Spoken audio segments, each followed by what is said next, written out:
Ooh, welcome to the Game Professors Podcast, where the students have taken over and we profess our love and hate for all things video games. This week, we've got a bunch of things going on. Get ready for your wallet to be robbed if you're looking to pick up GTA 6, plus a few other details have come out for that major release. Journos have no more excuses, as Marvel Wolverine gets a stupid easy mode. Couch co-op almost gets the gravity hammer, as it looked like you might need 2 subscriptions to play co-op LAN on a PS5. Steam Machine will not be the console killer that it was once speculated as existing. We get a couple pieces of Capcom news, including information about an internal Diana police team. And while the world is wowed by AI, somebody AI'd WoW, gamers have a reason to comply with the tax man, as Final Fantasy gives a special reward for completing your taxes. But first, a few pieces of smaller news. Recent update from Hideo Kojima's official X account featured a cryptic teaser image, and a subsequent post by a few other places reinforced that the game's unsettling atmosphere for OD knock, while sharing some pretty disturbing images of Sophia Lills with the logo and some unnatural hands kind of surrounding her face. The post also highlighted that Kojima's recent statements on the game, stating that it will go beyond the limit of scariness and will feature a unique system to help players finish the game if they become too frightened. So,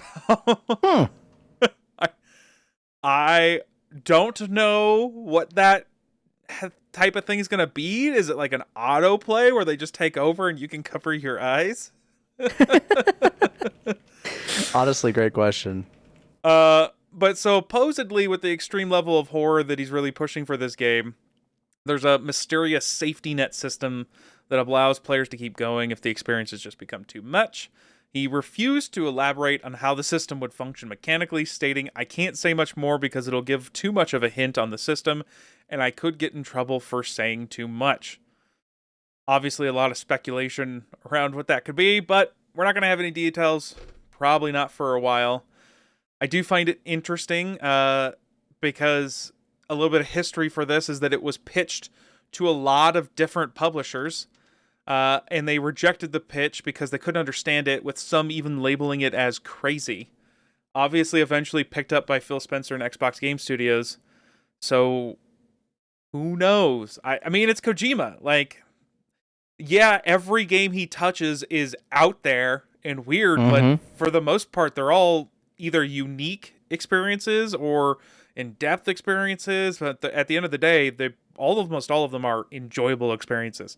So They are generally all solid games. True. That is true. Yeah.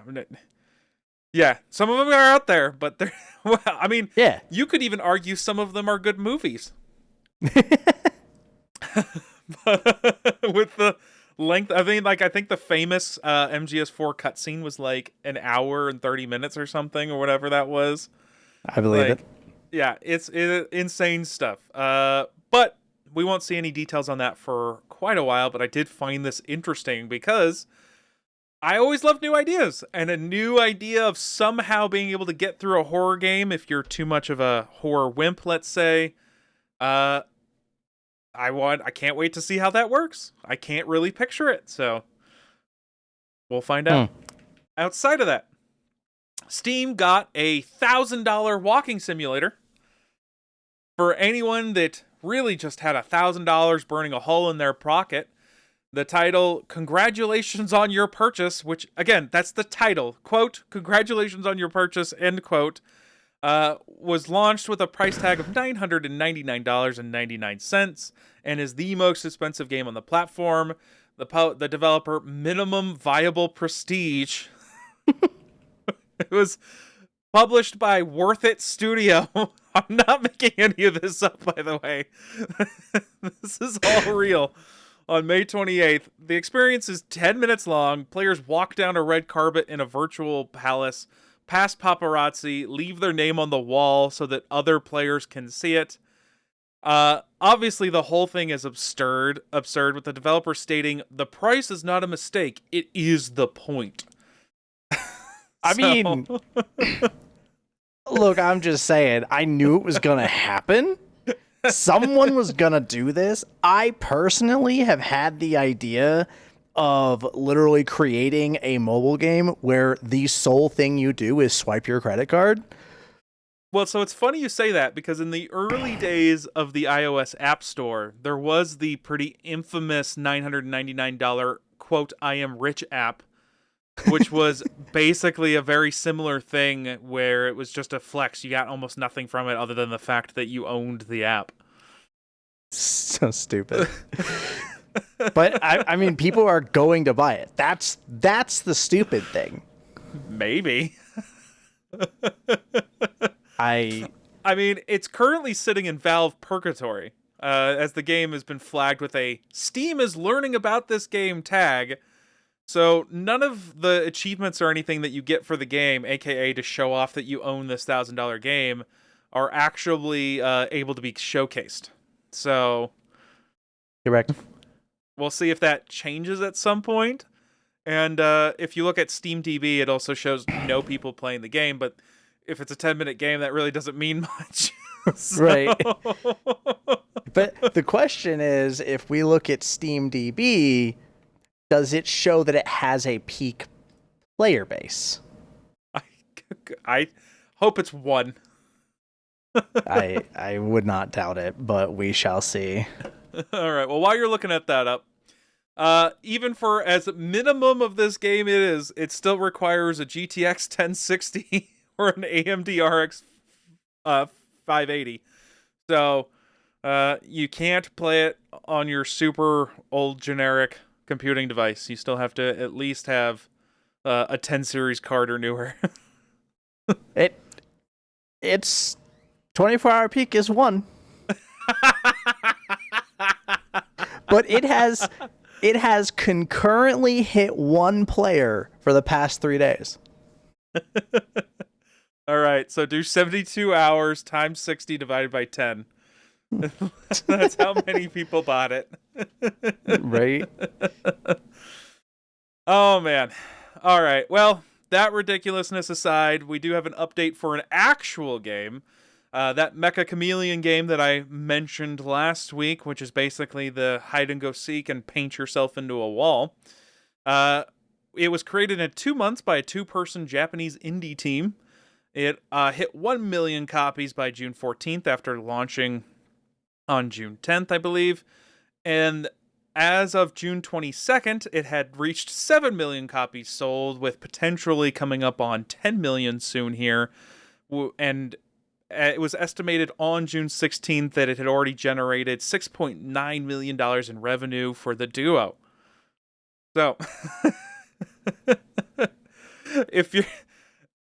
I mean, you can't hit it much bigger for a 2-person team than getting $7 million dropped into your bank account. You're not wrong. So, I mean, I've seen some Mecha Chameleon gameplay, and namely, I've watched Demi play it quite a bit, and it's ridiculous. It's one of those social games that it absolutely will succeed for that sole reason. Well, as long as people take off, right, and actually do it. I think it's one of those games that does both well in viewership and in actual playtime. Because I feel like there's a lot of games where, you know, it's a lot more interesting that you're watching somebody else play it amongst a community, or vice versa. It's really fun to play, but it's not the best to stream on Twitch or YouTube or anything like that. Yeah. And I feel like this game definitely hits the sweet spot of, it's hilarious to watch, and it's also, you can jump into it and have the same entertaining experience without like too much fuss and guff. So as opposed to like watching some super high quality person play Apex and whip around with their high sense and 360 no scope people, and then you're like, I can't do that. But it did hit 340,000 concurrent players, so there's plenty of people there playing it right now to go play for it. The one thing I did want to point out, with the massive influx of players, 2 developers, pretty stable servers. No major reports of a hard time getting into a lobby or playing a game. And to give credit where credit is due, the team is utilizing Epic's online service networking tools. So, there are quite a few, I'm going to go with service providers out there that have automatic scaling. So, yeah. I mean, fair. I just like to point out that a 2-person team, while using the services of a larger company, sure, had unexpected interest in their game, more than they could have ever imagined, and still did a better job than things like Helldivers and other stuff, which was, partnered with Sony. So, or, pick an EA game at launch or whatever you want to do. So, anyways, kudos to that team. They did an amazing job. And if you're interested in it, go watch it, go play it. It's a fun time. Outside of that, let's get into some business and econ as we talk about some ridiculous up-and-coming stuff for the gaming industry. Alrighty, we always get in over our heads, and there's going to be some extra details in here that aren't necessarily business related, but we are going to start with the big elephant in the room. Pre-orders launch for GTA 6 on today, when you're listening to this, aka tomorrow for us, recording it. So June 25th, which means if you can pre-order it, you gotta know the price. So the price is $80, $79.99 for the standard base edition, which is obviously above the $69 price tag that consoles have been at for a few years now. And the Ultimate Edition of the game, which we will get into that, and I'm going to go ahead and say that if you're a GTA fan, you're getting a way stripped down version if you're not getting the Ultimate Edition, will be priced at $100. That's where we are. The Band-Aid is being ripped off because I know Outer Worlds, too, wanted to launch at this $80 price tag and got so much pushback that they went back down to $70. But you know who doesn't care about any of that pushback? Grand Theft Auto. Pretty much. Why would they? They know who they are. They know how anticipated their game is and how big their franchise is. They could just give a middle finger to the world, which I guess is in line with the game series, and do whatever they want. True. So that's where we're at. On top of that, as in more bad news for consumers, retail copies of the game will not include any physical discs. So instead of the physical box with a couple Blu-ray discs inside, it will only have a digital download code, which as of now will be one use. So unless they clarify differently, secondhand market's dead, right? I mean, for this game, yeah, absolutely. I mean, here's my problem. So, you're killing the secondhand market.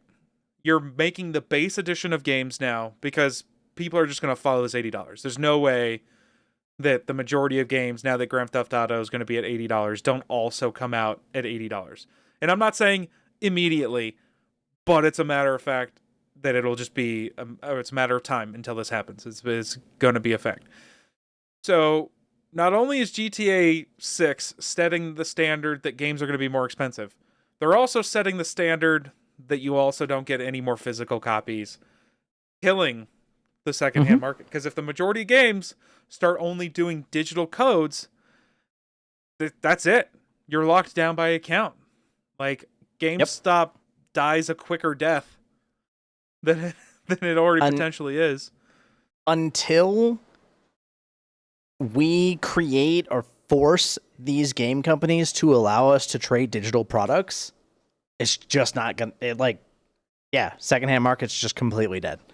It absolutely would be possible, to be clear, because all it is a license, right? Yep. if that's how we want to go. So why can't I sell my license to someone else? It's a good question. I can guarantee you Take-Two's not going to let you do it, though. Unless they're forced. Which they won't be. Well, look, people have been trying to right boycott like major franchises like Call of Duty for years, and it never works. The only time the player numbers dip is when they actually make a bad game. So if this game is good, there's not going to be any boycott that happens. I'm not talking about a boycott. I'm talking about someone and a government actually forcing companies to make digital game purchases tradable. Yep. And if that's the only way it'll ever happen. And if not, then I should be able to play my games forever. They should be in a playable state forever. Yes, 100%. It needs to be at least one of those. Mm-hmm. But that's unfortunately where we're going. The game codes will be redeemable by November 12th because that is also when you can begin preloading the game. And if anybody doesn't understand the math or know the date, that's a week. So November 19th is the launch of the game. That is a week before the game launches. So, 2 reasons here. A, you're anticipating so many people playing your game that you don't want to rush even 2 days ahead of time to download. And 2, how big is this game?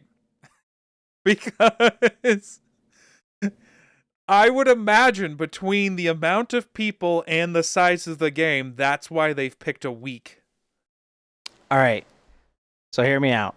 They've set the standard for $80. Uh-huh. They've set the standard for no physical discs. Yep. And now they're going to set the standard for 1 terabyte games. You can't. That's what I'm. I mean, you can't even load that on a 1 terabyte drive because there's overhead on the drive. So, I know. So if it's 1 terabyte, you've got to have a 2 terabyte drive. Yep. Oh man. I mean, Good luck, guys. I didn't put it in here because it's completely unverified. But I will mention that somebody saw an Xbox Store listing that had the game at like 675 gigs. I was close. I would imagine that still doesn't have compression on it, and that is just a raw kind of data package. But even that, if they're compressing it down by 50%, you're still talking about like a 300 gig game. I mean, look at a lot of the more recent games that have come out, namely the ones that came out on PC. A lot of them were around that 500 gig mark. Which ones? If I remember correctly, I want to say it was Call of Duty. Well, that came out at like 500 gigs. Well, it was like, I think between the campaign and the multiplayer, it ended up being like 275 or something. Was it 275? I mean, correct me if I'm wrong, but it was a lot, but I don't think it was quite 500 gigs.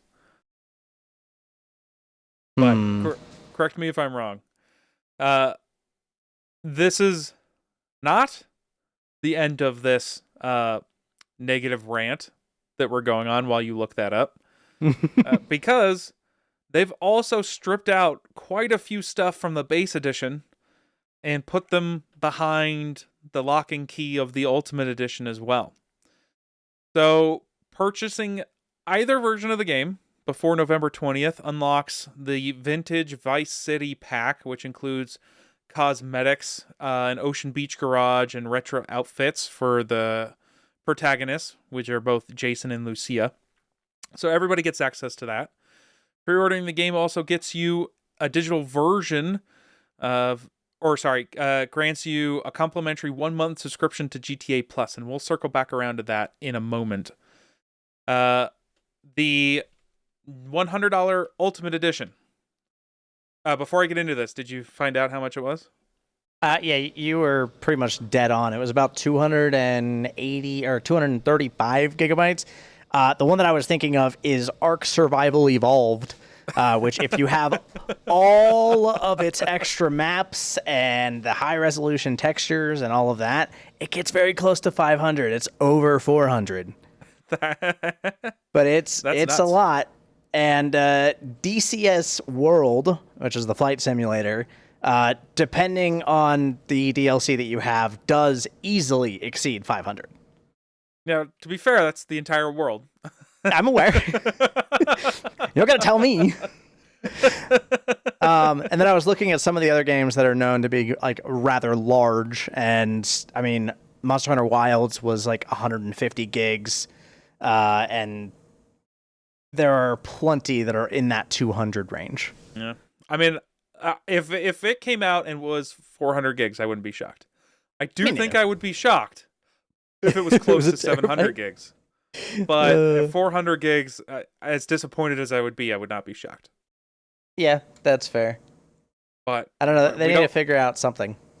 We don't know what that number is, but I guarantee we'll probably know before November 12th. But I guarantee by November 12th, we'll know what the size of that file is. True. So anyways, things that are locked behind the $100 Ultimate Edition. It includes exclusive DLCs, premium vehicles, and so much more. First piece is going to be a Rideout Customs mod shop. So this is an entire vehicle customization shop focusing on detailed interiors, exquisite rims, and donk stylings. That's a quote. So an entire mod shop is locked out, and it's not the only one. One-Eyed Willie's, a secondary mod shop located in Lake Leonida, that specializes in off-road vehicle modifications and hand-painted automotive artistry. And another one, Sarah's Unisex Salon, which is a hair salon, a salon offering signature hairstyles for both characters, facial hair options for Jason, and makeup and nail services for Lucia.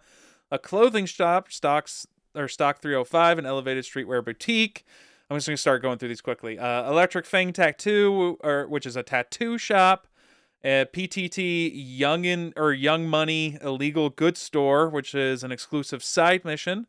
A Classic Car Collection, which is a campaign long side quest from an essential collector. So this is a whole side quest sequence, not even just a mission. It's a whole sequence of side missions that's locked behind the Ultimate Edition. And then a couple guns as well. Hawk and Little Morgan revolvers. These are basically his and hers revolvers featuring cosmetic Vice City stylings along with functional things like scopes. So they are distinct weapons that will be locked behind the Ultimate Edition. There are other cosmetics, but cosmetics have always been bundled with higher stuff, so I'm not really caring about that at the moment, other than the fact that they have customization shops that are locked to the Ultimate Edition. Like, GTA's bread and butter is let me go into a shop and customize my character as I get more street cred and stuff. So now they're locked, they're behind a paywall? This is something that would have come with GTA 5. Yeah, I mean, it's something that would have come with every other GTA version out there. And honestly, like, it doesn't really surprise me, because at the end of the day, you can argue that all of it is additional customization, but outside of the campaign long side quest, like that's actual content. That's and that's one Ultimate of two Edition side quests. Yeah. That the Ultimate Edition might as well just be a DLC, like an actual full blown DLC. Yeah, you're basically right. Right, like an actual content DLC. Which is a bummer, because it's clearly done before the game comes out. And we used to eviscerate companies that had day one DLC. And I think they still will. You see, I think we've been I don't think too they'll conditioned. care. I don't think most people are going to care. Yeah, I mean, I don't think they'll care, but meaning the company, but I do think there will still be a lot of talk about it. I just don't know if people are going to see it differently because it's a higher edition rather than like a traditional day one DLC. But you're right. It's essentially a day one DLC that's locked behind a paywall. Yep. It absolutely is. And I will point out here, if you want the full edition of GTA, right? Mm-hmm. Plus a PlayStation Pro at $900. That's $1,000 purchase. Yep. All right. There you go. $1,000 game. $1,000 game. Back in 2013, you could get a GTA 5 bundle with a PS3 for $300. You kidding me? Back in 2013, you could buy a used car for $1,000. Well, no, I mean, keep in mind this was after Cash for Clunkers, so that was already not true. I mean, it may not have been a good car, but it was still possible. But the point being here is like this isn't just inflation. This is like over a threefold increase for essentially the same type of thing where you're getting the game and the console. Now, to be fair, 2013 was past the end of the PS3 life cycle, mind you. Like, so a little different to be certain, but it's still ridiculous where we're at the moment, and it does make me sad. One last piece of bummer news for people, because the pain train don't stop rolling. The press release also explicitly described GTA 6 as a single-player experience. So there is zero mentions of a GTA Online mode, period, with multiple references to a single-player experience for GTA 6. Plus, as I mentioned earlier, the game comes with a free month of GTA Plus. So the question becomes, is GTA 6 a $100 purchase and then GTA Online a subscription-based model? I would not be surprised for a second. Neither, but I have for a long time believed that GTA Online and like Red Dead Online and all of those should have probably been their own games with their own subscription model. Look, WoW guy, not everything needs a subscription model, okay? You're right. You're absolutely right. But at the end of the day, these are running on servers, and servers don't just pay for themselves. Yeah, okay. That might be a little different on PC. But when you pay for an online service that is Xbox Live or PlayStation Plus, you're now paying double. Which is already stupid. But the point here is that you're paying 2 subscriptions to play one game. It's literally the sole reason that I have left consoles. Because I refuse to pay to access the internet that I already have access to and already pay for. If you really want to think about it that way, then the reality is that you would actually be paying for it 3 times, because you already have to pay for your internet, then you have to pay for the subscription of the platform, meaning Xbox or PlayStation, and then you have to pay the subscription of the actual game. Now, so you're paying to get on there 3 times. Yeah, it's dumb, and I agree. However, I will also point out to you, as an argument against paying a subscription for GTA, is they make hundreds of millions of dollars in consumable microtransactions. Yes. Even to this day. So they do not need the money for server upkeep whatsoever. That is fair. So I would will agree argue with that a subscription, because look, is anyone going to believe that they're not balancing the game at least slightly to incentivize people to spend money on consumable goods to be used in the game? I mean, I honestly don't know enough about GTA Online. So you can buy in-game cash to buy like apartments, cars, and that type of stuff. Is it purely cosmetic, or would you make the argument whole apartments, that like bases and then vehicles, like vehicles with armor and whatever you want? Yeah. So, no, not purely cosmetic. There is actual advantage type stuff. The whales eat good, but I just the scriptures. I mean, other than WoW, or an MMO where it's not pay to win, and you do have the server upkeep with millions of people. So I'm fine with that. Realistically, as much as I'm harping on it, I'm fine with it, especially on PC. Grand Theft Auto or any other game with lots of microtransactions where they're making hundreds of millions of dollars with those microtransactions, I disagree. You better be giving me way more stuff for free than you are currently if I'm going to be paying for your subscription. Yeah, I mean, that's kind of always been the argument, right? If you pay a subscription, then there won't be, pay to win.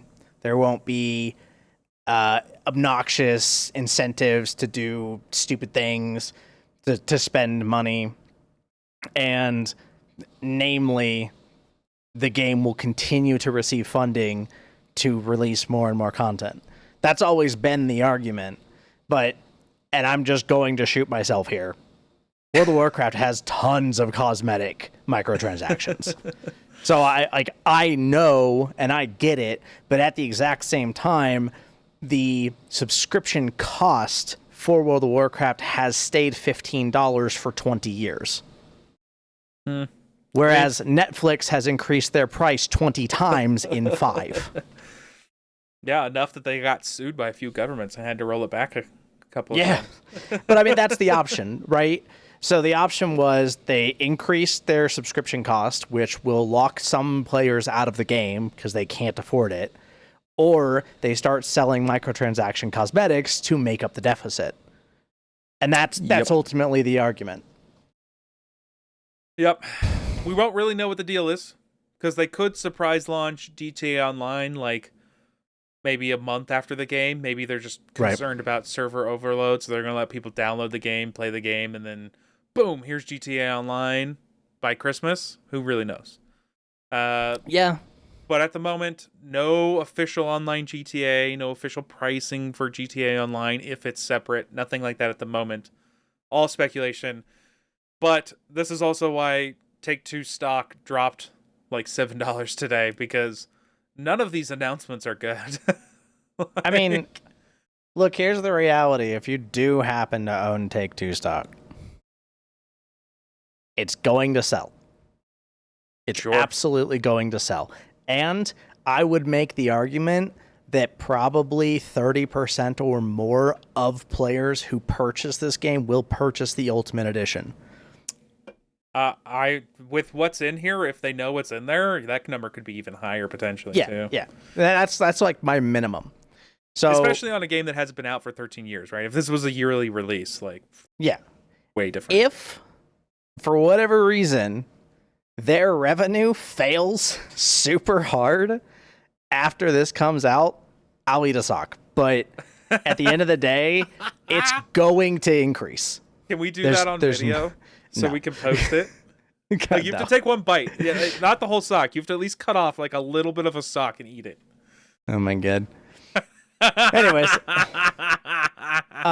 However, at the exact same time, if you do decide to invest in Take-Two stock and then purchase the $100 copy, and then it skyrockets, all of a sudden you've paid $0 for the copy.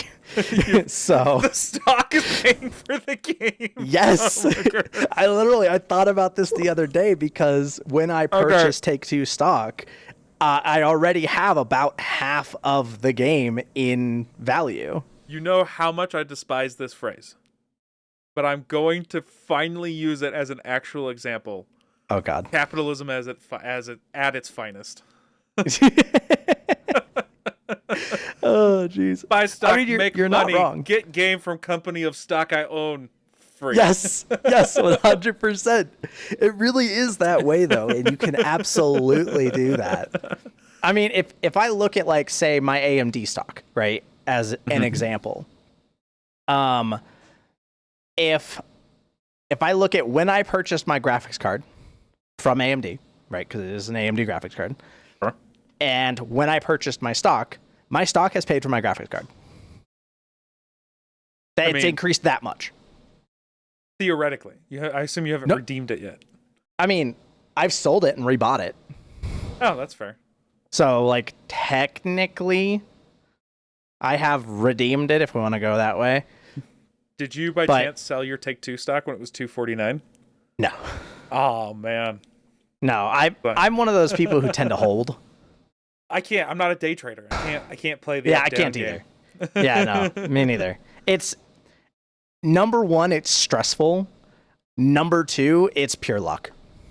I mean, 100%. Getting the rise and fall correct is 100%. Yeah. But we're not finance guys, so take all of this, with a grain of salt. But I mean, GTA 6, even with all this bad information, it just feels like one of those things that's destined to succeed regardless. Time, prestige, want and desire, it just seems like it's all in its favor. So If you ever wanted something that was a good bet, this would definitely be it.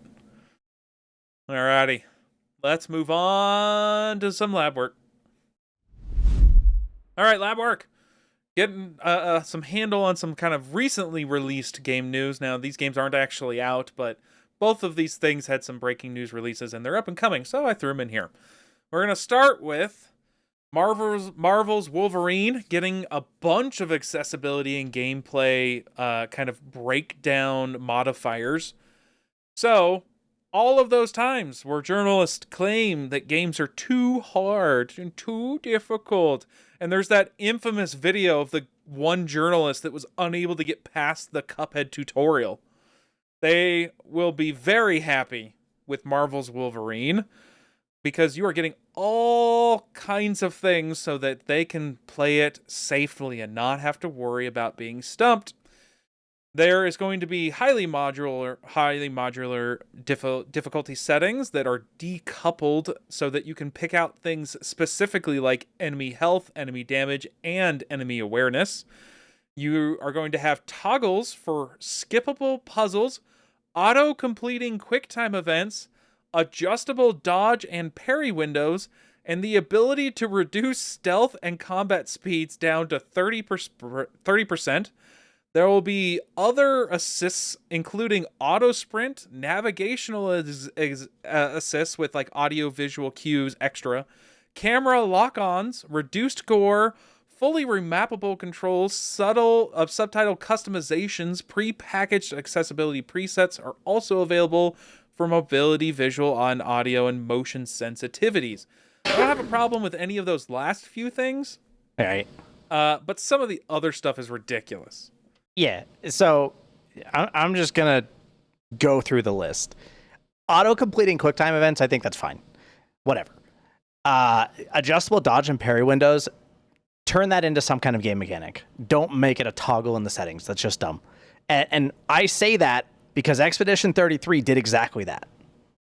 Yeah. So, like, it's not hard. And the ability to reduce stealth and combat speed down to 30%. I don't even understand that. Why? I just assume like things will be in slow motion so that you can react to it easier is what I'm guessing. I mean, I guess. But I mean, that's just a guess. The auto sprint, the navigational assist, the camera lock on, reduced gore, fully remappable controls, and subtitle customization. I'm pretty sure we basically all expect that. Yeah, I like the idea of reduced gore, especially for streamers, because it makes it easier to reach a wider audience. Or if you have a kid that's super into Wolverine, then you can be like, you're probably a little too young for this. Let me flip this setting on.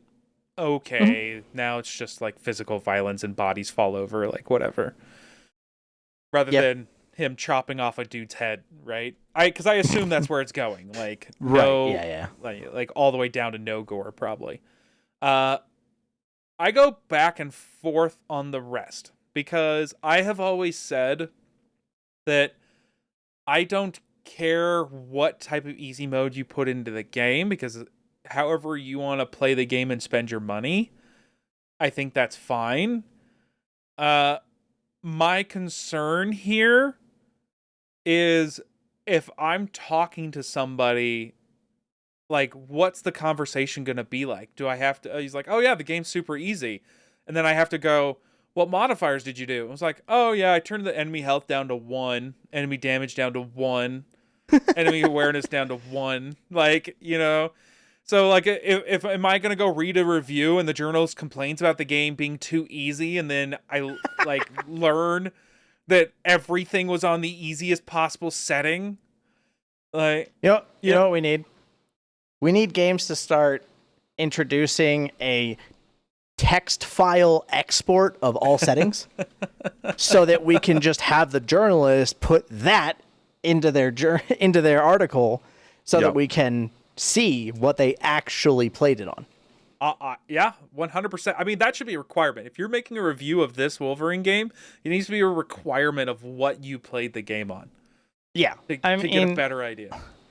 Especially the adjustable dodge and parry windows. Like, I think it's fine for it to be in there. Like I said, I feel like you should make it a game mechanic rather than making it a setting. But regardless, Plus, it can just be tied to difficulty. So easier imagine has a if larger parry yeah, window. imagine if that was in Dark Souls. Right?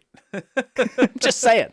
Imagine, right? Because if that was in Dark Souls, there's so many people who would just turn it up to max and then just breeze through the game.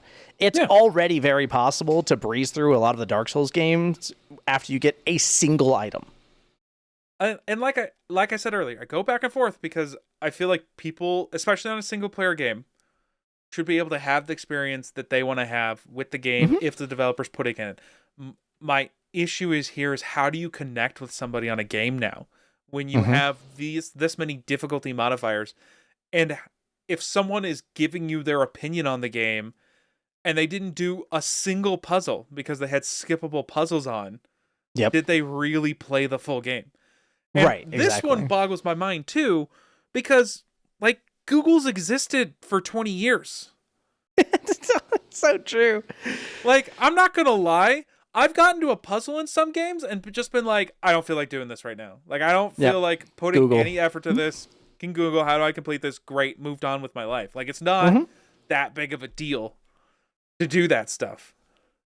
But no, Yeah. now Oh yeah. you gotta have a 100%. setting. I Like can't even. all. I can't. Dude, I just picture journalists. Oh my gosh, another puzzle. I just can't fathom spending the time on this. Is there not a setting for me to just skip this tedium, please? I love the journalist voice. That's perfect.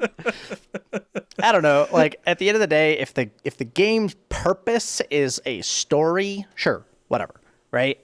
But if the game's purpose is challenge, then having a lot of these options in there kind of just defeats the purpose.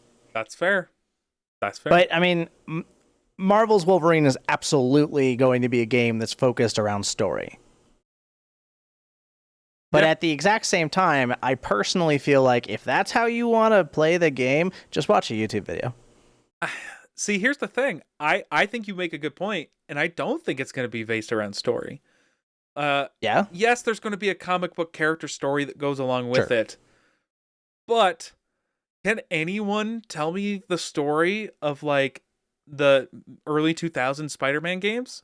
No, but people do remember the awesome swinging around the cities That's true. and all that stuff from those early games, because the things that are memorable, especially in video games, are most likely the gameplay. Yes, there are some narrative games that exist and people remember the cool stories, but for a game like this, where you can chop people up as Wolverine, that's gonna be your thing.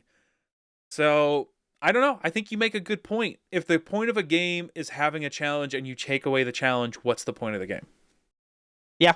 Yeah, I mean, you're not wrong in any way, shape, or form. It's also one of those things where it's just like, if you just want the story, then just watch a playthrough. Right? Yeah. There are plenty of people out there who do full playthroughs, no audio VO, no voiceover whatsoever. There's tons of them. Yeah, 100%. I mean, I don't know, man. And if you still want to support the company, just go buy the game and then never touch it. That's true. You can just throw money at them. Keep your sealed copy. Go get it graded. Get that PSA 9.8. Honestly, and not a then, bad idea. then you have it forever. Even though there is no actual purchasable disc anymore. So Yeah, you're getting a PSA graded copy of a code. yes. Oh, so dumb. For anyone wondering, we do have some details. They're basically going to be able to turn down the blood, gore, and dismemberment. Cutscenes will have active real-time blurring. And I don't know if we've talked about it on here, but Logan's health is reflected on his physical damage to the character, which is a cool idea. That's also toned down a bit and modified if you have gore off. So, I don't know. We'll see. how this turns out. I like people having options, but as we said, this just feels like it stops being almost a game, right? I mean, Right. we've complained in recent weeks, James Bond, about the one garbage truck scene that I mentioned where you just hold the button go and it completes it, and that whole tongue fighting game where like you didn't have to do any input for long stretches of time and it was only a 2 hours of 2 hours of gameplay. Like, it, to your point, just pull up a YouTube and just type in Marvel Wolverine game movie and you'll get all kinds of videos that pop up and you can just watch and experience the game Mm-hmm. instead of actually playing it. Because especially if you're turning on the majority of these, what are you doing? You're not really playing a game at this point. Right. You're watching a $70 movie. Yeah, 100% right? what you're doing. Which is way more expensive than going to a movie theater. As long as you don't get snacks. You're not wrong. I do get you get snacks. It's $70. But yeah, easily, instantly, and easily. Yeah. Alrighty. I don't think we need to go through anything else. I just wanted to pull that up because it was unique enough. It will be interesting just to go back to Kojima's horror game. How he implements being able to get through a scary game. Because there are definitely some correlations here. So I feel like it's a little different because even if you aren't playing a horror game, you can still experience a horror game, but that's the nature of horror kind of in general. So right, yeah. I don't know. I mean, for me personally, I just don't experience the horror game.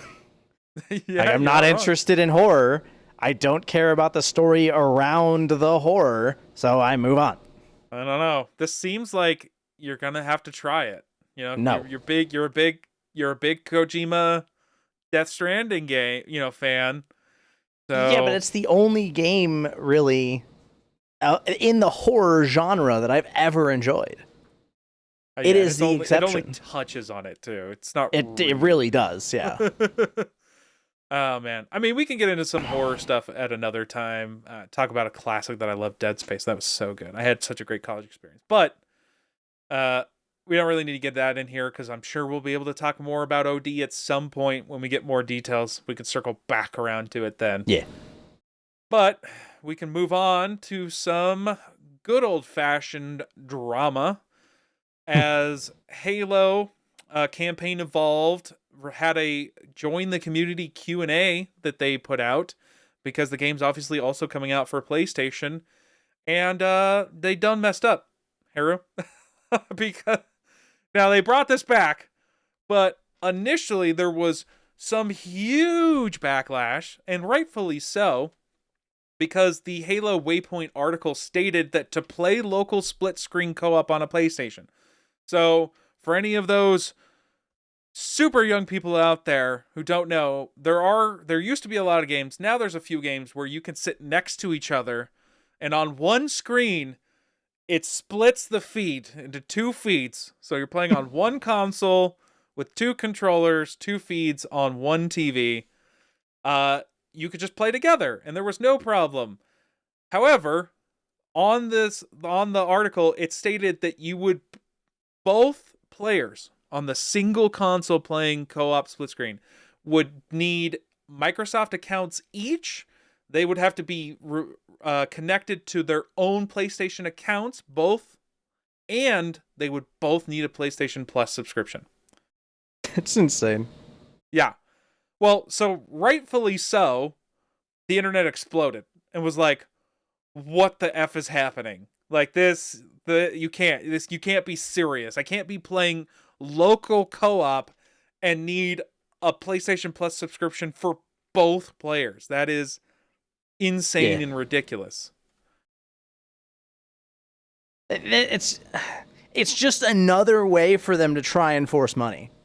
That's all it is. and they're going to keep trying crap like this. And well, to be fair, they walked it back, but at the time, yes, all of these were valid. Yeah. Well, what I'm saying is, like, they're going to keep trying stuff like this, and everything that we don't have a massive negative reaction to, they're going to push forward. True. Yeah, if everybody was just like, we're fine with this, they probably wouldn't have corrected it and left it. Correct. That's they probably absolutely true. would have. Now, the only reason I do think this was a mistake is because they obviously recently released Gears on PlayStation, and Gears also has split-screen co-op, and it did not require 2 PlayStation Plus subscriptions. Now, you still will need a Microsoft account each and a PlayStation account each.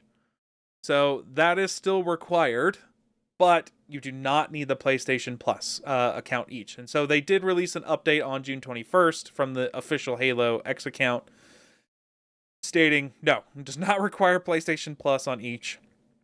So, like, the whole thing was a wild ride. And I actually texted Haru, like, be ready for the drama. And that was before they fixed it. Because obviously, I was going to be ready to rip into them. Like, this is unacceptable. But, yeah, they either fixed the mistake or realized it was a mistake and then fixed it. One or the other. I mean, no. There is no fixing this mistake. At the end of the day, if we did not complain about it, they would have continued. And I want that to be very clear to every single person in the entire world, listening to this or not. If you let them get away with it, they will keep going. That's just the reality. Look, you're just being a conspiracy theorist, okay? The $1 horse armor for Oblivion will never turn into anything crazier, okay? It's just one piece of cosmetic for $1. It'll never get worse than this. Yeah, it'll never, ever get to the point where in God of War you can literally pay to skip the story. Or it'll never get to a $100 game that locks huge chunks of the story behind it. And it'll definitely never get to the point that someone makes a 10-minute experience for $1,000. No, that'll never happen. Nope. No, only $999.99. That's not $1,000. Anyways, as is the theme with this course this week, it is not the only piece of negative news for the Halo campaign Evolved, as the collector's edition, which has a bunch of cool stuff, was almost immediately sold out and showed up as scalping on a lot of different places. A lot of fans were upset, and Microsoft slash 343 Halo Studios said, nah, there's not widespread scalping. Don't worry about it. And the collector's edition sold out, so you can't get one, even if you wanted one, unless you want to go pay for the scalped version online. That's not happening. Trust them. Outside of that, there's also not going to be a photo mode or a theater mode. And the response from Halo Studios was just use a combination of the blind and arachnophobia skulls as a workaround to take screenshots. What? Bro. Like, you act like a huge chunk of this game's popularity wasn't built on the back of, like, things like Red versus Blue and people making content out of being able to use that photo mode. Yep. 100%. Now, to be fair, I recognize that RVB, a lot of stuff also happened from first-person perspective, if you watch some of their old stuff. But, like, you could use photo mode, and they did it for, like, the wider shots and stuff. And so, I don't know, dude. Like, this... Like, why? Why take it out? You're remaking the game. Leave that in so for people to experience. Yep. And by leave it in, I mean add it. Yeah, he means make it again. I mean, to me, this sounds like Halo campaign devolved. Yeah, it sounds like, and we'll get into some more stuff, but it sounds like someone was like, hey, we haven't done this in a while, and we want to expand out to the PlayStation before the new CEO said, actually, we're not going to do that anymore. So this seems like a yo-yo back and forth thing that just ended up being somewhat of a cash grab, unfortunately. You're not going to have... So all of the funds customized Spartan armor that they're adding for this essential remake, which obviously wasn't in the first game, that's here for this version of the game, doesn't appear in the cutscenes. So even though you can have all this customized armor, your armor doesn't show up in the cutscenes. It only shows as the classic Mark IV armor. Why? If you're gonna give me custom armor, how difficult is it to have it in the cutscenes? Oh man, that's so difficult. You have no idea. It was sarcasm. If anyone couldn't figure it out. Yeah, I know. They do have 3 extra missions that they're adding to this, and they said there is no DLC. This will be one and done, which clearly from the way they're making this, I'm not surprised. Additionally, Sergeant Johnson has a cool stanchion weapon for the prequel missions. However, you can't use it. So nice. Yeah, anyone who's played Halo games knows that you can walk up to any Marine and go, "Hey, Marine, I'm the Master Chief. Gimme. I know there's only 2% left on this plasma pistol, but that sniper rifle you're holding is an equal exchange. Give me." But no, you can't do that with Sergeant Johnson's gun. It's not available in the game. I don't put a gun in the game in Halo that I can't use. Yep. But I don't know, dude. A little piece of thing that I didn't actually add here in the script, so you can't see it, is that they also put out because people loved the Halo menus, with the rings and the they were cool menus. They've changed the look of the Halo ring. So I don't know if you quickly want to pull up a photo of this so that you can see it for the new one. Specifically the new one? Yeah. Halo Combat, right? Halo Campaign Evolved. The Halo ring, these newer artists don't understand the art. They're just not understanding what made the original things interesting, or even some visual and novel concepts. Because the way that the new ring looks, it doesn't look like it has scale. They've designed large, visually interesting things on the ring, but the problem with that is because these things are large enough to discern, it makes the Halo ring itself look small. Mm-hmm. Because as you know, if you're in a plane and looking at a city from higher up, not right before landing, but when you're higher up flying over a city, you can't really see any things. You might be able to pick out, obviously, much larger skyscrapers, but most of it just blends together in color, in gradients of color, because you can't pick out the small houses. You can't pick out the individual fields. You can see the squares of different crops because they're so large, but you can't pick out the individual things. So when they designed this new Halo ring with all these large features, it makes the overall thing look small because you can easily pick these out. And you compare that to the original, which was way more muted and kind of gradient.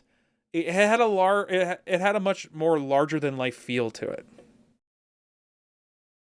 Yeah, I mean, just looking at it, I see all the complaints. I see a Reddit article about it. It's it's a lot of complaints out there, and yeah, it does. It really does make it look like it. The design of it makes it just lose scale. Yes. Like, you just don't see the scale of the object anymore. Which, I don't know if anyone's taken an art class. That's one of the first things you learn in Art 101. Yeah. I'm not even joking. I 100% agree. I'm pretty sure you're right. Come on. Now, to be fair, the new ring looks visually interesting, but that's not the point of design. The point of design is to bring you in and add immersion to this type of thing for game design, not to just make things visually interesting, because visually interesting doesn't necessarily mean immersive. Mm-hmm. And so it bums me out. And it also, just because we talked about GTA, it also made me think of an example in the GTA San Andreas kind of remake or upscale, whatever it was. there was a shop called like the Donut, where the top of the shop had a big giant donut, and next to it was a nut, as in a bolt and nut. So it's a hexagonal nut, right? Mm-hmm. So it's fun. It's a pun, right? The donut shop. So on the remake and the visual upgrade, whatever artist worked on it turned that nut into just a circle. Well, because they thought it was low res because of the polygons. Oh my god. Because it was hexagonal. So they just made it a circle when they up-resed it. Totally missing the whole point. So it was just a donut and a metallic circle next to it. So instead of donut, it was now dough washer, I guess. Dough washer. So that, I mean, That's it's good. These two things, it just makes me concerned because it doesn't really feel like people that are invested in the project and understand the design of things are actually working on it. Yeah, I mean, this ultimately comes down to the art director, right? Yeah. So if the art director approved this, at the end of the day, they're the ones to blame, not necessarily the direct artist. You're not wrong. Yeah, because someone's got to approve it, especially something as front-facing as the whole menu kind of screen. Yep. Yeah, exactly. So, there is one good thing, but before we get to that, one other kind of negative thing. The lasso, or for those who don't know, the legendary all skulls on runs will not require all 42 of the game skulls to be activated. Apparently, there's a combination that you can turn on, which is not all of them, to still complete the challenge. Which I don't know how you can have something called legendary all skulls on and not require all of the skulls to be on. That just doesn't make sense to me. Should be it should just be legendary some skulls on. But that's more of a smaller thing, just annoying because of the rest of it. Again, it doesn't feel like someone's fully invested in it, the remake. One nice thing I will say is that Campaign Evolved is actually introducing independent difficulty modifiers for co-op, which I think is awesome. So each player will have players who have completely different skill levels will be able to play together by adjusting their personal difficulty independently, and it does not affect the other person. So I assume things like enemies probably will do more damage on a higher difficulty to a person as opposed to the other. I don't know if this means you can complete the campaign on Legendary by having a co-op account on Super Easy and do all the work or not. But, like, if you just are along for the ride while the person's on Easy completing it. However, I do generally like this because it allows you to do co-op with, let's just go the full way and say people who aren't gamers, right? So if you have a significant other who doesn't play games or whatever, you can probably actually play together, put them on super easy, you're on your own difficulty mode, and have a good time together. So I do think this is a nice quality of life change, but that's about the only thing I can pick out of this that I like. So Yeah, that's fair. I mean, there's been difficulty scaling for a while in all kinds of games. true, but it hasn't been in the series, so Yeah. and added to the That's series. Sad that that's the only thing I'm really picking out of this, but whatever. Alrighty. Moving on to even more disappointment this week, because apparently that's the name of the game this week, as we get into Shop Class and the now infamous Steam Machine. As we get into it, because they kind of, well, not kind of, they fully released the prices, and I don't know if it's tomorrow, but you've been able to get on to the lottery system, because that's how you can choose to purchase one, is get your name in the ring and be chosen by Valve to have the ability to purchase it to combat scalpers, which, yay. Okay, that's good. You know, I like the lottery system. That's fine. However, what's not great is, oh my goodness, AI and the memory crisis ruined the Steam Machine. It's just, like, it's not good. I'm not surprised. I mean, I was holding out hope that it would be okay. Like, it was never going to be as good as what was promised because of how bad prices have gotten. But I was Yep. hoping it would at least be okay. So let's get into it. You're basically looking at 1,050 USD for the base 512 gig model, which may or may not fit GTA 6. And that scales up to $1,428 for the 2 gig version, which is also paired with a Steam controller, the Steam controller being a $100 value. Terabyte, not gig. Valve has confirmed that these prices are a direct result of the volatile memory market, even going so far as to be quoted by GamerNexus as saying, the memory companies give us a price and what we can buy, and if we say no, they never work with us again. Which is kind of a wild statement in and of itself, because this seems very much like a mafia business. Weird. Hey, you want the RAM at the price? You don't want the RAM at the price? Get the out. All right, that's what we're doing here.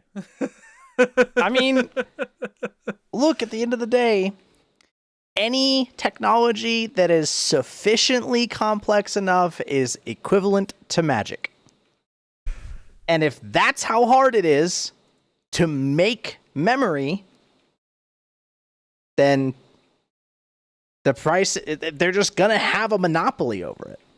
Okay, but look, I used to be able to cast this fireball for $80. Okay, now it's over like $300. It's ridiculous. I'm just imagining a game where you have to microtransaction every spellcast.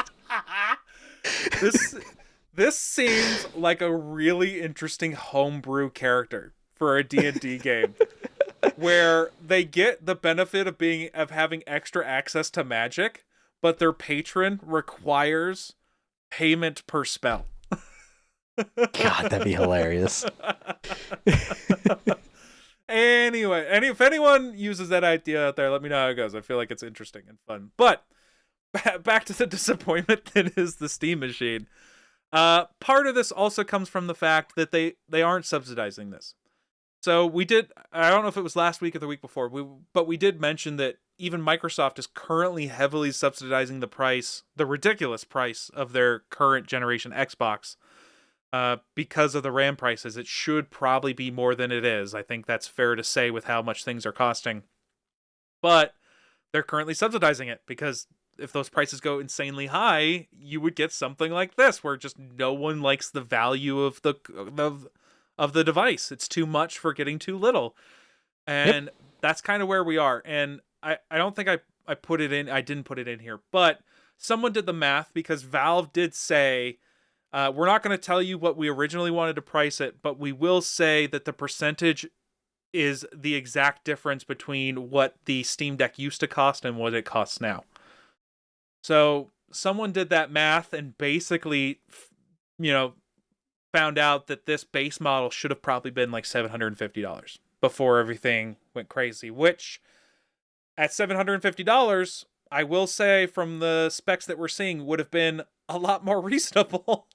So, some of the specs that you're seeing, or some of the performance that you're seeing, is Cyberpunk 2077 running at 1440p on medium settings with ray tracing. It's only getting about 28 frames per second. And you can compare, people have done direct comparisons between this and a PlayStation 5. And the PlayStation 5 does outperform it. However, the Steam machine on a similar game with similar settings is doing 1440p native at 49 FPS, whereas the PlayStation 5 is doing 840p with an internal render upscaled to 1440p at 43 frames per second. So, 53. Sorry, 53 frames per second. So, while the PlayStation 5 does technically get better frames, you're upscaling 840p. Yeah, I mean, you're like, which is not good. No, so Steam machine's just better. Right. So when you compare it to a regular PlayStation, it's definitely better. Now, PlayStation 5 Pro costs $900. So, Fair. and the PlayStation 5 Pro does very much outperform the Steam machine. However, as we kind of mentioned earlier, how much does 1 year of PlayStation Plus cost? So, Yup. and do you get sales like we do on Steam? Because I would argue probably not. So Probably not. I think the value is still there to be found, because you can also do things like you could still upgrade it. So if RAM prices go down, you can add more RAM, you can add more storage. Obviously, all of Right. that's going to cost more money, and you can add more storage on the PlayStation. We'll get to that in a second, but the rest of it's not customizable. So you do have the full-fledged PC device that you can customize to your heart's content.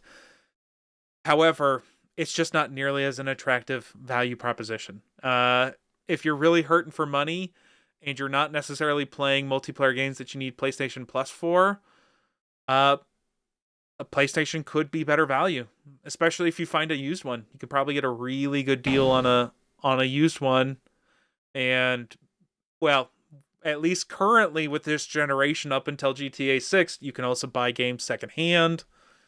So like there is, I would say, definitely a better value to find elsewhere, but you won't have the same customization. So it would have been much better at $750, but that's not the world we currently live in. I do find it funny because amongst all of these announcements, we'll get more Steam stuff here in a second, but SanDisk did announce a licensed a Gen 4 NVMe drive called the Optimus GX Pro 850p for the PlayStation 5. If you want this 8 terabyte drive that has to have a heatsink, mind you, you have to have a heatsink for it to be used with the PlayStation 5 because it will require that for cooling. It's only three grand. Yeah, not too bad. So, your PlayStation Pro costs $900. You want the 8 terabyte drive because games are getting massive. I mean, GTA could be almost a terabyte. So you're definitely going to want that larger drive. You only need to pay over 3 times the price of the console. It's only $3 grand. That's not bad. Now, to be fair, in the lineup, there is a 1 terabyte drive at $380, a 2 terabyte drive at $760, and a 4 terabyte drive at an eye-watering $1,500 also. It is literally a 850X, which is a regular Gen 4 NVMe drive, except it comes with PlayStation badge branding and is guaranteed to work with the PlayStation, and the heatsink is guaranteed to fit in a PlayStation. So you are paying a ridiculous price. I'm pretty sure you can go get an 8 terabyte drive, even with the crazy prices, for $1,000 on sale at some point, or $1,000 to $1,200. So you're paying over a 50% markup for this exact same drive because it's got PlayStation branding, which is absolutely insane. So when we talk about being fully customizable on the Steam machine, this is what I'm talking about. You can just find things for way cheaper that are way more compatible. Now, to be fair, you don't need this branded drive, but Sony also doesn't guarantee that other drives will fit with their heat sinks or are actually guaranteed to work. So your mileage may vary. Yeah, and to be clear, yes, there are 8 terabyte drives out there for $1,000, and like I don't know who would want to pay twice that price just to fit it into a PlayStation. Well, technically 3 times because it's $3 grand. Yeah, sorry, I was looking at 1,500. Oh, that's fair. Well, yeah, that's only 4 terabytes. So you'd be paying $500 more for 50% of the storage. Wait, that one. This is only 4 terabytes. No. The 1,500 is 4 terabytes. Gotcha. Yeah. So like you can buy an 8 terabyte decent drive for like 1,500. Yeah. But it may not work in the PlayStation. True. But and I mean, it may not fit in the PlayStation either, because you have to have a drive with its own heatsink to work in a PlayStation. It cannot just be a plug-and-play drive. That's funny. I mean, Yep. at the end of the day, where did we go wrong? If this is the purchase that we have to make to be able to play our video games without uninstalling and reinstalling video games constantly based on what we want to play, where did we go wrong? I don't know. The answer is back during the PlayStation 3 era. We didn't tell them that you need to have upgradable storage. Well, that would have been 360 area because you had to have the proprietary hard drive. Yes. On top. So all the same era. Yep. Well, you could go even back because you had to have proprietary memory storage for like Nintendo and all that kind of stuff. So I mean, yeah, if we want to go all the way back to PS1, you could just play the game solely off of the cartridge and solely off of the disc. Man, how would that work with digital now? Bro, actually, real talk. Hold on. Okay. Did you have a PS1? No, I had a 64. Okay. So, I had a PS1 and they were memory cards. Yeah. Right? I know of it. Yeah. Right, I figured you did. But they were memory cards. And I'm just saying, I can buy a 2 terabyte thumb drive.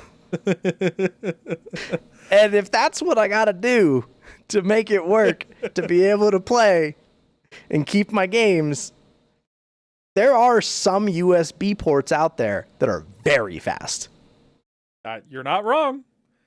Are they as fast as an SSD internal sitting on your motherboard? Well, do you count? Not quite. Do you count a Thunderbolt port and Thunderbolt drive as being as fast? Mm-hmm.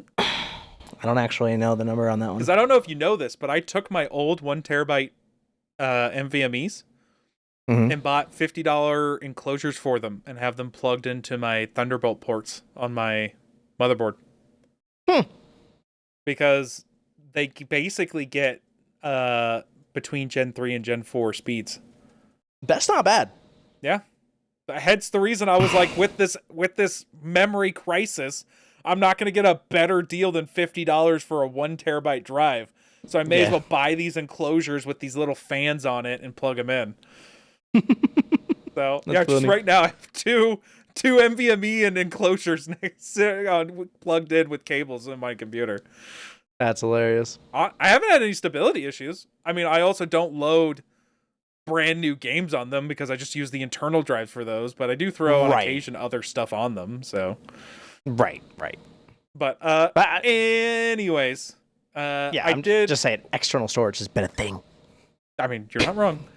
I did want to point out that D Brand, the company famous for cases and vinyl skins, did make a full companion cube enclosure for the Steam machine, which I gotta respect the game, because if you're gonna do a tie-in for a square PC, I don't think you get better than the companion cube. So if anyone wants to check that out, it looks pretty sweet. It does also come with a vinyl skinned or a vinyl skin for the Steam controller as well, making the touchpads orange and blue while looking like an Aperture type skin. So the whole thing's pretty top tier, but it will set you back $100 to $130 depending on which version you get. It does cover some front I/O ports, but it has full venting, so it's not going to affect your heating. Or it shouldn't affect your heating in any way. Seems pretty cool. Go check it out. I thought that was fun. One other piece of Valve news. I think Valve knew people were going to be unhappy with the cost of the Steam machine. And I think their ultimate goal is to actually get Steam OS adopted, which is what the Steam machine runs off of. So they did officially release... Now, you could do this previously, but it wasn't officially supported. So they have officially released and are supporting SteamOS 3.8.10 for desktop ecosystems. So builders can actually assemble their own hardware and install the OS natively. Valve is working with NVIDIA right now to get full driver support, so that may be a little touch and go there for the moment. But I've already seen videos of people like loading them on like older laptops. So cool stuff because there's supposed to be less overhead. Yeah, and to be clear, just in case anybody's not aware, the AMD drivers are already supported because the Steam machine runs with an AMD GPU. Yeah. So AMD winning again. You're not wrong. But we are all winning because this is awesome to have. At some point, it might be interesting to do on a dedicated gaming device if you have that technological know-how. I love that it's basically going to make Microsoft compete on a gamer performance level. So glad that's out there. It's a cool piece. All right. I want to quickly go through this next section to get to the last section, but let's get into free period and some Capcom news. Alrighty. I put this in free period because it's kind of like three different things altogether. Capcom, they had their latest financial reports highlighting a massive shift in their platform revenue that we've kind of already mentioned, but the numbers actually came out. They revealed that Steam brought in, for Capcom, $252 million, that's USD, compared to $129 million from $129 million from PlayStation sales, which means their Steam revenue actually increased by 61% over the past year and doubled up what they did on PlayStation. It's not surprising to me, to be honest. I mean, Monster Hunter World was pretty much the part where everyone was like, hey, you have players. They just don't want to buy shitty consoles. Yep. Like that's all it is.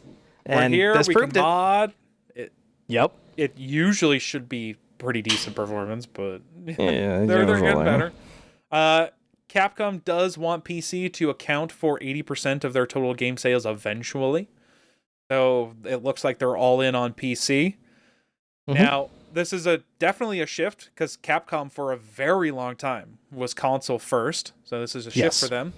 And I would like to compare this to Sony's new officially confirmed strategy, which we have talked about before as rumors, but Bloomberg reported that Herman Hulst, which is CEO of Sony Interactive Entertainment Business Group, recently held an internal town hall meeting directly informing staff of the shift away from PC. According to that same report, Hulst explained to staff that single-player narrative games were inconsistent with their PC releases and simply didn't make enough money to justify the strategy. I'd like to point to Capcom, where if you decide to release your games 2 years later, no crap, they're not going to sell the same. Right. Like I'll give a perfect example. I still don't own Death Stranding 2, despite Death Stranding being one of my number one favorite games. Why? The hype is dead. Yep. I don't care anymore. I have Path of Exile 2 to play. There's all kinds of other games to play. Like exactly. That's the problem. Even people that want to play the game, stuff comes out, you see stuff pop up, you might get a spoiler or two, and then it's just hard to get the motivation to go back and play it. Yep. And it's hard to not look at this and go, you're just not doing it right, when Capcom is literally showing that you can make a grip ton of money on PC if you just release your games day and day. And correct. Microsoft isn't shying away from this strategy. They are also pulling back to the Xbox, but on a console side only. They are not moving away from PC releases. Yeah, that doesn't surprise me at all. And like, just to think about it in more of a cultural level, Sony and Capcom, they're both headquartered in the same country, Japan. So, like, it's apples to apples here. We're not talking about, Microsoft to Sony necessarily. Nope. And we're also talking about, a certain style of game that Capcom releases. They have a couple Yeah. titles that they kind of do that same gameplay over and over. It's not like the Mhm. Resident Evil titles necessarily. Well, recent Resident Evil titles haven't varied. They have the remake or the new one, and that's Mhm. about it. So, well, other than the ones we already discussed. So it's not like, they're this Take-Two EA publisher that's releasing a whole grip ton of other games. They've got Right. their set games, which they have been console first for forever. So it's not like they're coming at it from an audience that they already have. Mhm. They tapped into a new market. The new market said, hell yeah, give us the game, we'll give you our money. And Capcom said, oh crap, this is real. let's Yeah. focus on it. It's real, but now you need to actually optimize. Yeah. Because I will. Sorry, go on. you're good. You're good. I- Everyone knows what I'm gonna say. Yeah, it's true. They do need to get better at that. I will point out that Sony also knows this because they have stated that their multiplayer and live service games will continue to see simultaneous releases. So they also know that they stand to make more money if they release at the same time on PC. They're just artificially trying to give their console more value by limiting it to just single player games. So this is just dumb each way it gets, but this is a Capcom the problem. What's that? This is the problem, in my opinion, when you have a development studio that also runs a console. Because that's what they're trying to do. They're not necessarily trying to get you to, purchase only PlayStation games. They're trying to get you to purchase PlayStations. Well, the hope is to purchase PlayStations, which knock out the competition, gets you into their ecosystem, and Correct. then you have to buy PlayStation games, which they get a cut of. So, Correct. A bit of both, but yeah. Yes, exactly. That's exactly what it is. It's not really... Whereas Capcom is just a development studio, right? They only develop games. They don't have an actual console that they create. So that it's a conflicting business model when you have a development studio, a game development studio, and then you also have a hardware company, and they're both the same, right? True. They are technically ran like separate companies, but you bet your ass they're going to influence one another. You're not wrong. We are where we are, though. We'll see how it goes for them. The only people really losing out here is, unfortunately, PC people. Now, look, we have plenty of games to play, so we've got options. But True. I'm not gonna lie, it's a bummer I'm not gonna be able to play Wolverine. So Yeah. now, to be fair, there was no mention of never, so it could potentially change. But as of right now, it's not looking like it's. So, the other piece of Capcom news, as Capcom is turning over a new leaf, effective on midnight UTC for June 25th, Capcom is permanently pulling the Dragon 2's Dogma 2 Deluxe Edition and all of the the majority of the microtransactions from all digital storefronts. And the base game is receiving a permanent price cut. Now, this is a 2-year-old game, so they've made their money. Whatever money they were going to make, they made it. So this isn't the best thing that could happen. But I will say, I do appreciate when companies roll back these types of decisions, even if it's late. Better late than never. And hopefully, when they move forward on whatever new releases, they don't have as many microtransactions in the game. Correct me if I'm wrong. Dragon's Dogma 2 is a single player game? I believe so, yes. But I also never played it, so don't quote me on that. Why the hell are there microtransactions? Because that's the world we live in. I'm aware. I hate it, though. Hey, too many people bought that horse armor, man. We can never go back. You're not wrong. Outside of that, the piece of interesting news that I did want to get into is the developers confirmed for Pragmata that they utilized a dedicated internal team nicknamed the Diana Police, and it was an all-female group, and they were responsible for strictly reviewing the young android companion's animations and dialogues for approval and cuteness. Hmm. So the group's primary job was to make sure that she remained cute, endearing, and childlike without feeling calculated, contrived, or irritating to the player. Game director Cho Young-hee noted that the female staff members were much better equipped to detect artificial or cunning cuteness that male developers often miss. Oh, weird.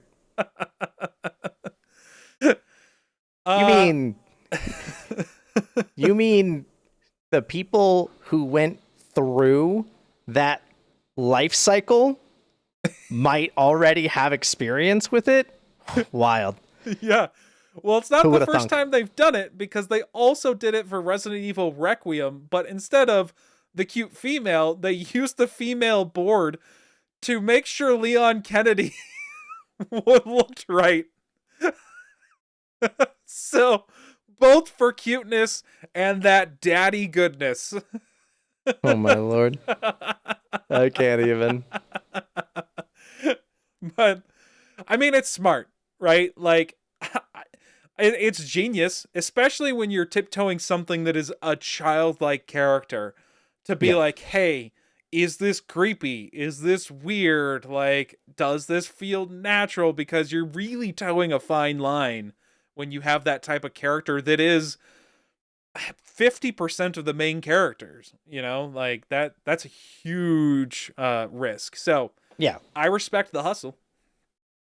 I mean, yeah, it's you gotta do what you gotta do. Focus groups are there for a reason. Yeah, and look, clearly they picked the right people. I know you haven't played it yet, but they clearly picked the right people, Yeah. because it was definitely a success. So if you ever get around to experiencing the area, you let me know. But I that's will. all we have for basically our Capcom free period. Let's get to our last segment in civics and sociology. Alrighty, civics and sociology. We're taking a look at some of the aspects around the gaming communities. We're going to start with a World of Warcraft AI private server. So, the creator is a Reddit user named Mr. Nilsson85 with some dashes and underscores in there, who originally posted a proof of concept to the r/WoW server subreddit. The private server operates on the Wrath of the Lich King expansion client of World of Warcraft, effectively transforming the traditional MMORPG into a single player populated by 1,800 AI bots. The AI player bots perform standard gameplay loops independently, such as moving through zones, completing quests, leveling up professions, hunting mobs, and equipping new gear. Okay. Why? So, it's funny you say that. We could get into some of the kind of underlying stuff, but basically they use DeepSeek and another kind of AI LLM, which, by the way, all local. So this isn't reaching out. It's built into the mod itself. So it's running on your computer essentially in real time, which is also kind of nuts. Yeah. Right. And I'll give you a reason why, because I want to tell you a couple more things. One, the AI chat functionality is decoupled from the gameplay scripts, and because of this separation, real players cannot use DeepSeek powered chat to issue commands such as asking bots to pull specific enemies, trade items, or hold mana. So that is what it is. You can't really necessarily team up perfectly. And I will say that AI did actually have conversations in the world chat, so it kind of felt more populated and real because these characters were doing things and speaking in the world chat. Hmm. So why? This gets you your single player MMO. But it already exists. There are millions of single player MMOs out there. Just go play them. Uh-huh. And they're all populated with a traditional NPC. I mean, yeah. Yeah. Well, the point here is these are all operating more lifelike, let's say. Because you could actually walk up to them, and that's in here, by the way, it's in here. You could walk up to a character, have a conversation, leave, come back, and because it's all stored locally, that character will remember the last bits of the previous conversation you had with them. All of them. All 1800. While they're all doing their own things, jobs, quests, all of that. So, yes, there are single-player games, but I'm not sure there's really a true single-player MMO that gets close to what the real-life thing is. I think this gets you a good chunk of the way there. This feels so Sword Art Online. I mean, you're not wrong. Like, specifically the season for Alicization. Because it's literally an AI world.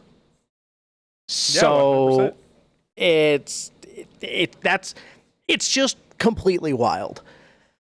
But I'm really curious on less so the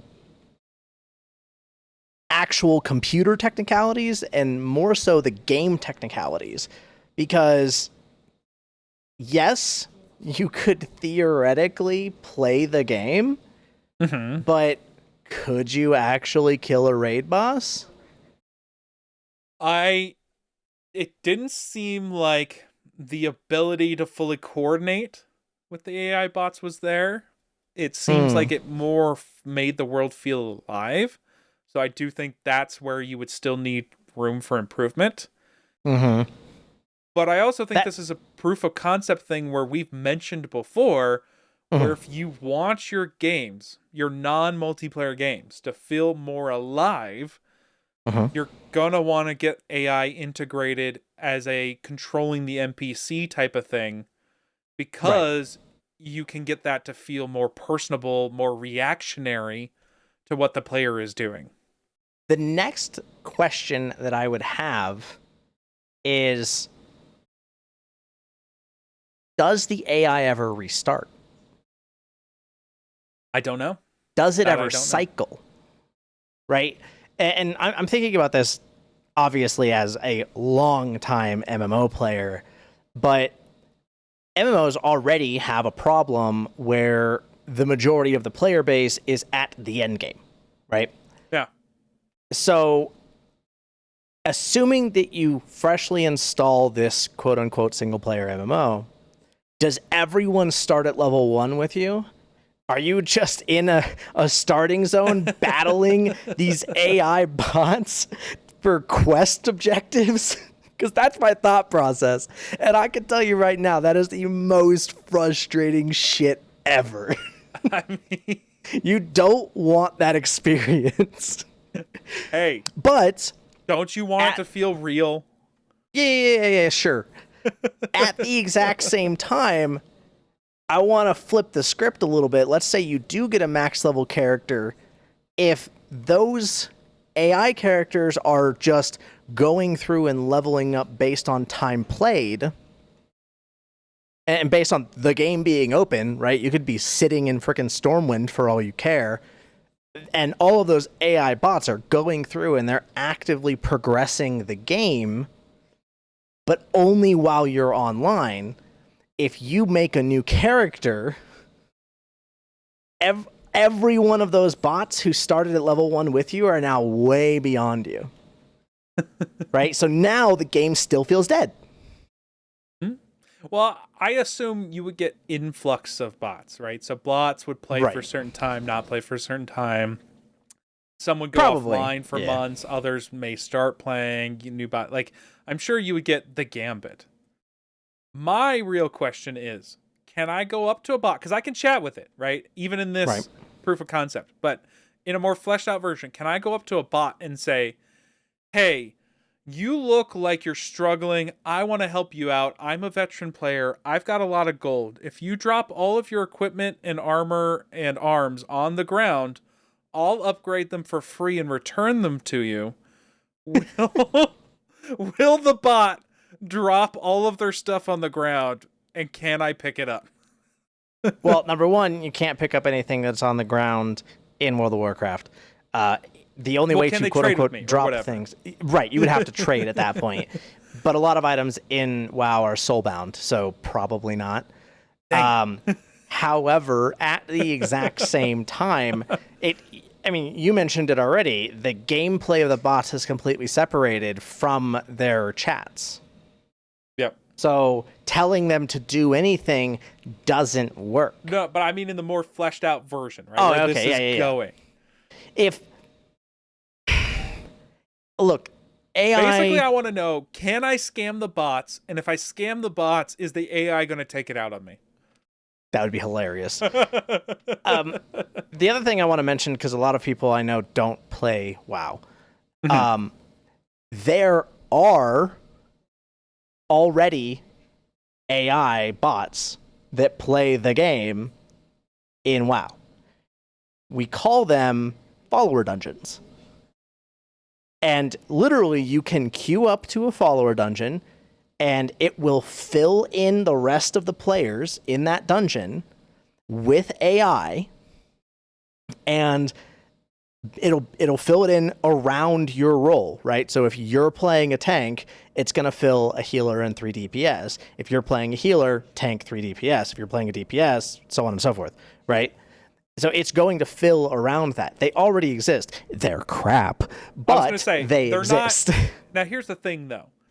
They're not actual AI. Well, I mean, AI They is an are. actual AI, but they're not the Geminis, the ChatGPTs AI. No. They're the traditional gaming AI, basically boiled down to if-then statements. Yes. Very complex versions of those, but Yes. basically boiled down to that. I would be curious to see what would happen if they were to actually implement a more traditional, modern AI. More than anything, I would be interested to see if you could ever get a set of 20 AI bots to be able to complete even the easiest mythic boss. It would be hella interesting. Now, And- the problem is, And it would is have if to they be separate. Like, all the AIs would have to be a separate AI. It couldn't Yes. be... It can't be couldn't one a hive AI. mind AI. Yeah. Correct, yeah. It would need to be separate AIs working together to solve the problem. And I would love to see it on just like a new boss, brand new mechanics, or even just like the same boss, new name, new mechanics, right? That would be incredibly interesting to me. I would very much enjoy just watching probably an 8-hour video of that because it would be hilarious. But I honestly just don't think it's currently doable with our current understanding of AI. Their memory is too short term. They don't really have long term memory. For them to have long term memory, they take incredibly long periods of time to respond to any amount of question. Well, and the processing power to populate a game like WoW would be immense. Yes, it would. So, yeah, we're not there yet. Not yet. But maybe at some point.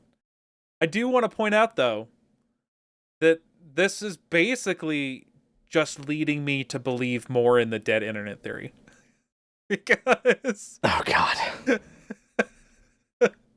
a world where the game is populated by realistic other quote-unquote players without understanding that they are just bots is exactly what the dead internet theory is. Yeah. So, I don't know, man. We might already be there, or this might be the beginning of it. It's probably the beginning. I'll agree with that. Fortnite is a great example of this because they filled lobbies with bots, literal bots. Yeah, them and PUBG. When their player base was dwindling, right? They did this on purpose. Especially on mobile. Especially on mobile. And yeah, like those weren't AI though, right? It was the original version of AI, which is just a bunch of if-then statements. They weren't actual LLMs that were actually learning and playing the game. So It would be Alrighty. very interesting. I would be entertained at the very least. I mean, I've always said I'd love an RPG with more realistic feeling NPCs that react more to the things that I do, Yes. rather than just going, "Who goes there? Must have been the wind." Classic. Yep. But that's in the future. We'll see how it goes. I did find this interesting as a cool proof of concept, so we'll see where it goes from here.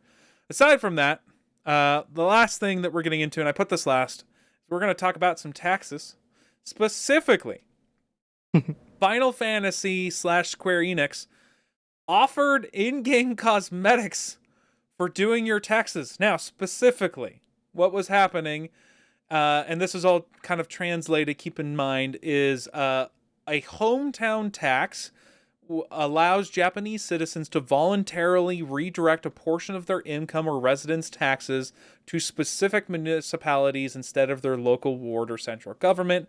Municipalities offer gifts to incentivize these tax donations. Traditionally, they include specialty goods, fresh produce, rice, wagyu beef. Digital options are becoming more prevalent, though. Taxpayers receive a donation certificate to use as a tax credit the following year, meaning the gifts are essentially bonuses in exchange for the taxes they already owed. This is not on top of. So, to Tokyo's Shibuya Ward, which is a very famous one, partnered with Square Enix to provide Final Fantasy XIV digital cosmetics as a tax reward option. The collaboration featured strong local ties because Square Enix operates out of offices in the Shibuya Ward, and while Shibuya Ward previously offered digital currency for mobile games like Monster Strike, this is obviously an evolution into a more mainline MMO.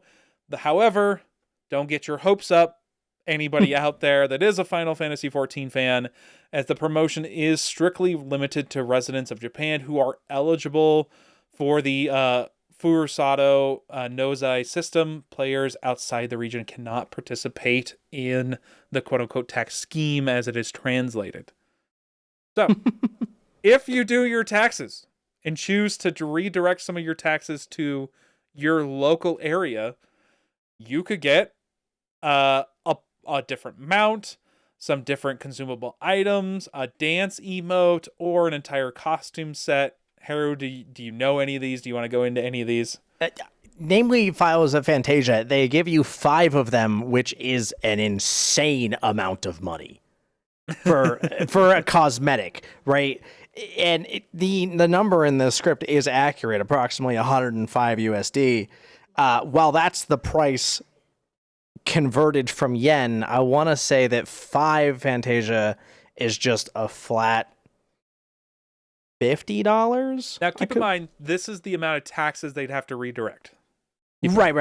Fair enough. Yeah, I mean, if it's just a redirection, like, you're already paying it, right? Yep. That's the thing. But I mean, yeah, 5 Fantasia files is kind of nutty. Costume sets, on the other hand, meh. None of these look amazing, but I mean, everybody likes skirts. I mean, fair. Yeah, I mean, this is fun. This is not something I ever expected to see. I think it's cool that they're doing this, especially because it's getting the word out to a different crowd and age range, I would say, to bring those working class people's taxes to their local places. So I think it's a smart move. Really Literally free advertisement. Yeah, did not expect this at all, but it's cool. I thought it was fun. The literal last piece that we're getting to, and I wanted to put this earlier when we were talking about Mecha Chameleon, so I put it in the wrong spot, but I did want to mention it here, is that the Resident Evil creator, Shinji Mikami, basically was telling his friend, who eventually went on a podcast, that he said, if players are happy just watching a stream, aka YouTube or Twitch, then games simply aren't good enough. He emphasized that it is a developer's job to create games that compel people to finish them with their own hands. Mm-hmm. which I can agree with to a certain degree. I'm listening. Because if your game has a bunch of gameplay in it, then yes, you should be able to, even if you're watching the game, go play and enjoy it. Hence, I'm so sorry. I wanted to bring this up with the Mecha Chameleon earlier, where it's Right. both visually interesting and interesting to play. You can watch and play it. But you're going to struggle more with games like Dispatch, where it's more narrative focused and you're spoiling huge chunks of the game. So you're already part game, part movie, and you're heavily spoiling the movie side of it. Right. Well, I guess that's where like context comes into play, because one can absolutely argue that Dispatch is a game. You could also argue that it is a narrative experience, right? Yep. For lack of a better, a better term, because we just simply don't have one yet. There are interactive movies, there are video games, and there are movies. But would you call Dispatch an interactive movie? No, not quite. Does it lean towards interactive movie? A little bit. Yeah. But it's still, at the end of the day, a video game. Whereas, depending on how many toggles you turn on for Marvel's Wolverine, it may not be. True. But I did like the perspective he's taking, though. Because from the developer perspective, he's talking about making sure that your games are fun to play. Regardless of whether or not somebody sees it, you got to make sure that the meat and potatoes of your game comes from somebody actually experiencing. Oh, yeah, absolutely. I thoroughly agree with that. I thought it was just a really interesting piece. Really wanted it earlier, but whatever. We talked about it here. It's done. I just felt like that was an interesting kind of way to look at the world, considering there's so much that goes on with streaming. So, I thoroughly agree. I think that's all we have for this week. As we get Yes. the bell, close your books, pack those bags, people. Because that's all the time we have for. We hope you enjoy your time off, and even though you do have to show up for the course next week, do go make sure you work that second and third job so that you can afford the full copy of GTA 6 at $100, because apparently you're gonna need that extra dough to pay for that piece of paper with the code on it. Or just buy stock. I mean, yeah. We look forward to your participation next time. Peace. See ya.